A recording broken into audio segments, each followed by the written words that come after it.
Welcome back to WellnessFX and BioWOD. We have Brian MacKenzie here. This is part 2, just fascinating discussion, prior clip that we saw on fuel systems and kind of performance and building blocks.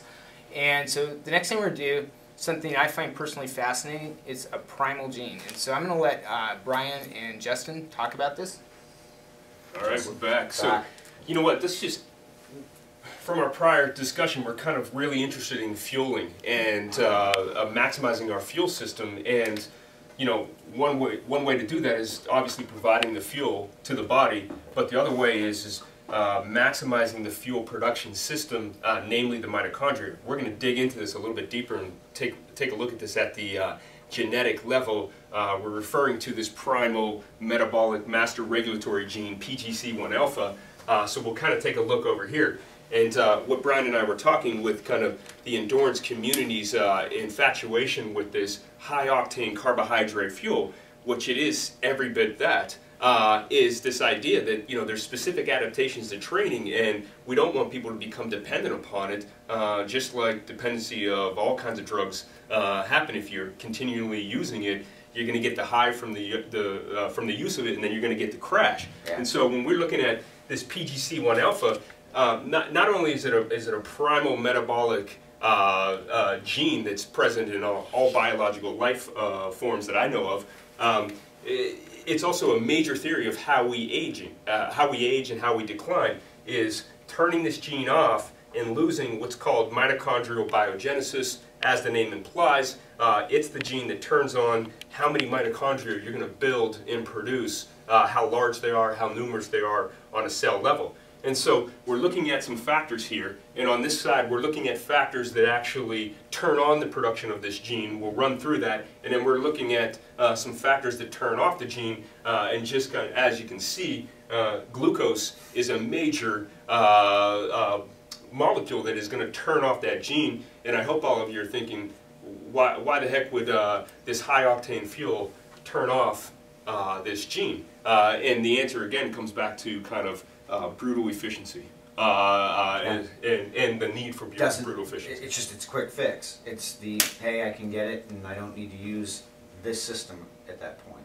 Right. Correct? Exactly. And so we'll circle back around that because there's a couple interesting comments. So just to kind of run through some of these markers that turn on PGC1 alpha. So you're looking at healthy anabolic hormones, and I'm putting things like insulin, IGF-1 as a surrogate for growth hormone, T3 is your most biologically active thyroid hormone. So we know that these anabolic hormones turn on PGC1 alpha because if there's a signal based upon your adaptive stimulus and how you're fueling yourself and eating to build a healthier body and a more robust body, it makes sense that that's going to turn it on.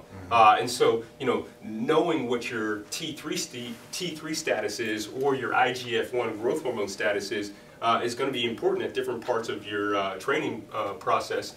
And also, we'll circle back around to insulin. How do you maximize the insulin response in relationship to training to turn this on to a higher level? And so, you know, with WellnessFX, we're looking at these hormones just so that we can keep tabs on and infer what is our PGC1 alpha, how much is it being turned on or off. CR refers to caloric restriction. And so it's an interesting concept where if you actually really tax the fueling and you're asking your body to do as much work and performance as possible with as little resources as possible, then you start switching to these less efficient fuels like we talked about with the importance for free fatty acids and certain proteins. That's going to turn on PGC1 alpha. It's going to maximize cellular efficiency. So we have to look at that. ATP to AMP is a ratio, and ATP, your energy currency, it's going to be used in the performance of work. And so once you're working and dependent upon your work rate, you're going to start depleting ATP. The breakdown product is ADP and ultimately AMP. There's critical ratios, 10:1, that start getting narrow, starts turning on this gene to say, okay, we need more mitochondria because we need more ATP. We want to reestablish the correct ratio. And then again, the use of kind of secondary fuels, I'll say, which ultimately at the end of the day, as you just said, you know, you're going to get more energy production through fats than you are through carbohydrates. So it's a quick, cheap rocket fuel carbohydrates are. This is kind of your major long-term high energy fuel. And then things that I put mTOR and Krebs, those are two genes that actually turn on anabolic muscle building. So the things that if you stimulate this are obviously going to increase that PGC1 alpha. And so with all of that, yes. With what we've been talking about, and I mean we're not talking about removing carbohydrates from the diet, not at all. But what we're talking about is kind of eating with principle, or eating to understand how we can maximize this. And what we're seeing is that when we do eat more along the lines of what a paleo diet is, or eating very clean, we do turn on this primal gene a whole lot.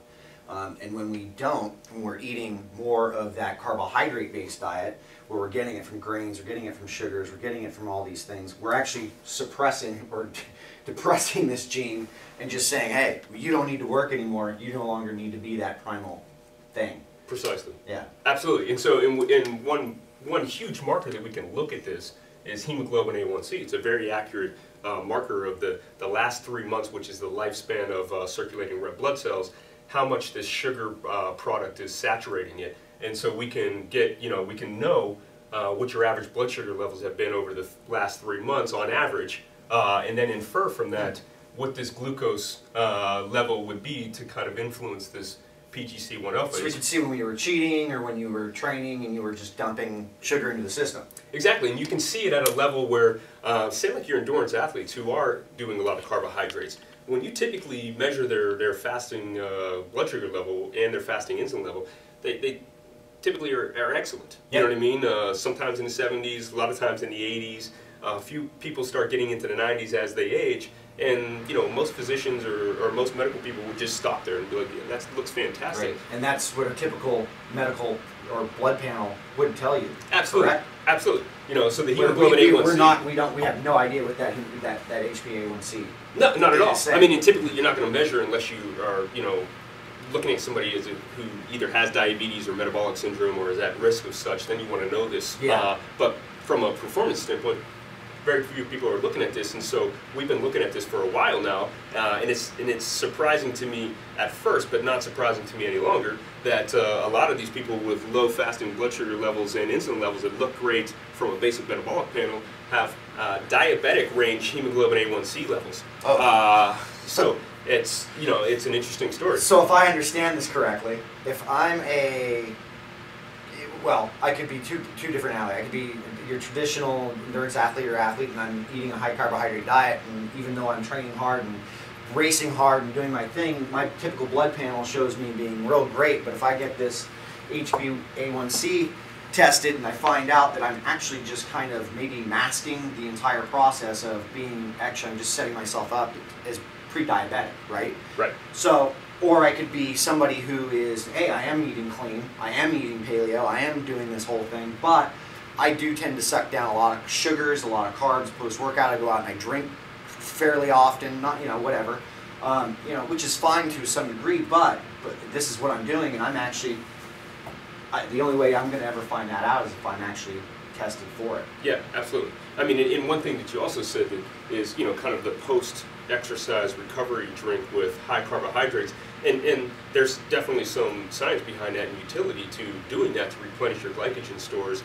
It's debated on how necessary that is, or how it will replenish itself over time.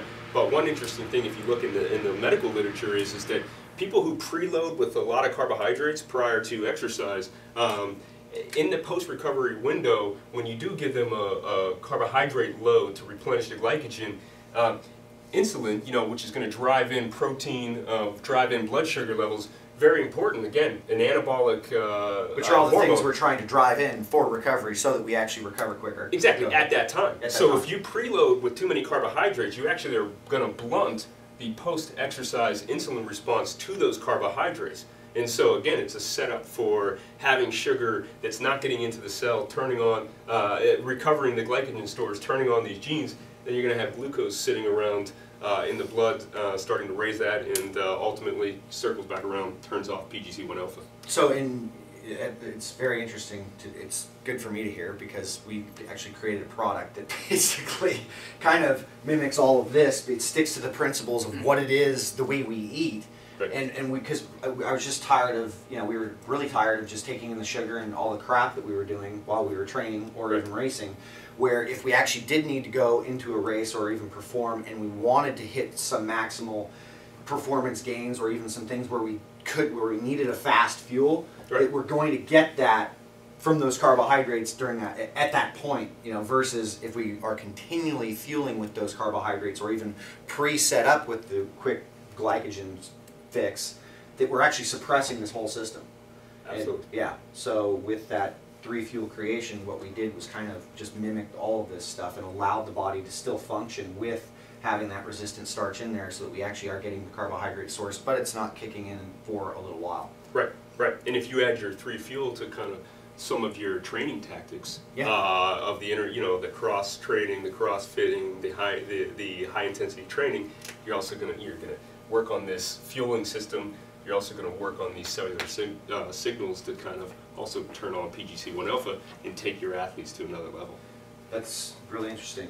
It's just great stuff, but the only way to really get something like this is to actually go through something like what WellnessFX has and to be able to identify with what's going on. Maybe you are somebody who thinks you're functioning and you look great and you feel decent, but you may not know that you're actually setting yourself up, because what we are finding is that these athletes who are lifelong endurance athletes or even athletes that are doing the sugar all the time, the moment they stop doing this stuff, where we run into these all of a sudden they continue to eat the way they've only known to eat, and all of a sudden we've got a diabetic on our hands immediately.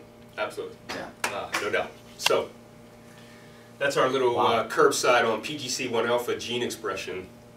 Back with more. Thanks.